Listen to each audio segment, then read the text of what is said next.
මෙහිදී අපේ පූරයි මාස් මෙලෝසුයි එකතු වෙලා හොඳ පාර්ට්නර්ෂිප් එකක් දානවා. ඉතින් මාස් මෙලෝ ලකුණු 72ක් ලබා ගන්නවා. එතකොට අපේ පූරා ලකුණු 75ක් ලබා ගන්නවා. ඉතින් පූරාගේ ඉනිම ගැන කතා කරොත් නම් ඉතින් ඇත්තටම කිව්වොත් මේ දැන් ජාත්‍යන්තර මට්ටමේ සිටින ක්‍රීඩකයන්ගෙන් සුපිරිම T20 පිතිකරුවෙක් තමයි පූරා. ඉතින් මම පෞද්ගලිකවම කැමති එයා බැට් කරන බලන මාර සුපිරියටම බැට් කරන ප්ලේ කෙනෙක්. ඉතින් ගහන්න පටන් ගත්තාම ඉතින් නවත්තන එක පට්ට අමාරුයි. ඉතින් මේ තරගදී ලස්සන සිදුවීමක් වෙනවා. ඉතින් ඒක තමයි මේක. Oh goodness. No doubt going to check everywhere. Innings produces another pull for him. That's a big wicket that to hit so. ඉතින් මිච්චෙල් ස්ටාක් කියන ඒ අග්‍රගණ්‍ය මේ එරා එකේ ඉන්න සුපිරිම පන්දු යවන්නේ සුපිරිම වේග පන්දු යවන්නට අමුතුම ෂොට් එකක් ගහනවා පූරා. ඉතින් ඒ ෂොට් එක ගැහුවට පස්සේ ඉතින් බෝල දෙක තුනක් යන්න කලින්ම මිච් ස්ටාක් රිවෙන්ජ් එක ගන්නවා. ඉතින් මම කිව්වා ඉතින් ඒ බෝල ගැන කතා කරලා ආයි ඉතින් පූරට ගැලවෙන්න විදිහක් නැහැ. ඉතින් මාරම ලස්සන බෝලයක්.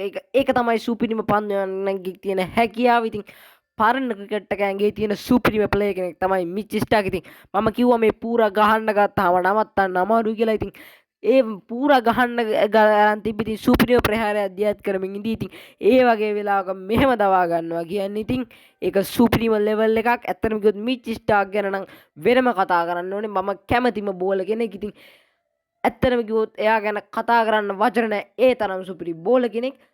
ඉතින් කොහොම හරි මේ ලකුණු සංඛ්‍යාව චේස් කරන්න අපේ ඩිල්ලි කැපිටල්ස් කණ්ඩායම එනවා. ඉතින් ඇත්තටම කිව්වොත් ඩිල්ලි කැපිටල්ස් මේක චේස් කරන්න ආවට ඉතින් මුල් පෙළ තරමක් එච්චරම හොඳ ලෙස පිතිකරණය යෙදෙන්න හම්බෙන්නේ නැහැ ඩිල්ලි කැපිටල්ස් පිතිකරුවන්ට. ඉතින් ඇත්තටම කිව්වොත් මේ තරගයේදී නවක ඉන්ද්‍රීය ක්‍රීඩකයෙක් වන අයිතෝ ශර්මා සුපිරි නොක් එකක් දාලා මේ මැච් එක චේස් කරනවා කොහොම හරි. ඉතින් ඇත්තටම ඒකත් සුපිරිම ඉනිං එකක්. ඉතින් ඇත්තටම කිව්වොත් නියම ඉනිං එකක්. ඒක චේස් එකකදී ඒ වගේ ඉනිමක් ගහනවා කියන්නේ ඉතින් වාව් පට්ට එක්සලන්ට් කියන්න වචන නැහැ.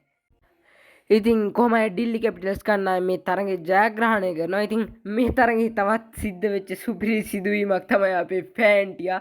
ඉතින් කුල්දීප් යාදව්ගේ ස්ටම්ප් එක. ඉතින් ඒක ඇත්තටම වෙන සිද්ධිය වල දන්නේ නැති එක හොයලා බලන්න. ඉතින් ඒක පට්ට මාතල්. ඒ වගේම තමයි මේ ස්ටම්ප් ගැන කතා කරොත් මට කලින් වීඩියෝ එකේදී ලොකු අත්වැරද්දක් වුණා. ඒ අපේ මහේන්ද්‍රජිත් සිං ධෝනි කියන ඒ සුපිරි ක්‍රීඩකයා, ඒ සුපිරි අග්‍රගණ්‍ය ක්‍රීඩකයා, ඒ ඉන්දිය කණ්ඩායමේ සුපිරිම ක්‍රීඩකෙක් ඉඳපු. ඉතින් එයා සුපිරි ස්ටම්ප් එකක් ගන්නවා. ඉතින් මට ඒක ගැන කතා කරන්න බැරුණා. ඉතින් අවුරුදු 43ක් පැනලා ඉන්නේ පොර. ඉතින් එච්චර වයසක් ගිහිල්ලත් එයාගේ දක්ෂතාවය පොඩ්ඩක්වත් අඩු වෙලා නැහැ. ඉතින් අපේ ලංකාවේ සමහර ක්‍රිකට් ඔස්තාර්ලා කිව්වා ඉතින් වැඩක් නැහැ මේ යකාව ගන්න එක නම් කියලා. ඉතින් ඔයාලා දකින්න ඇති යාගේ ස්ටම්ප් එකත් එක්ක ඉතින් කොච්චර වටිනවද කියලා MS ධෝනි ටීම් එකේ ඉන්න එක. ඉතින් බලමු අපි ඉස්සරහට මොකද වෙන්නේ කියලා. ඉතින් ඒ වගේම තමයි අපේ දසුන් ශානක සහ දුස්මන්ත චමීරත් මේ දිල්ලි කැපිටල්ස් කණ්ඩායම නියෝජනය කරනවා. ඉතින් ඒ දෙන්නා මේ තරගයේ සෙල්ලම් කරේ නැහැ. අපි ඉතින් බලාපොරොත්තු වෙමු ඉදිරි තරගයක ඔවුන් දෙදෙනා සෙල්ලම් කරනවා බලන්න අපිත් ආසයි. ඉතින් විශේෂයෙන්ම දසුන් ශානක. ඉතින් බලමු. එහෙනම් තව වීඩියෝ එකකින් හම්බෙමු. බයි.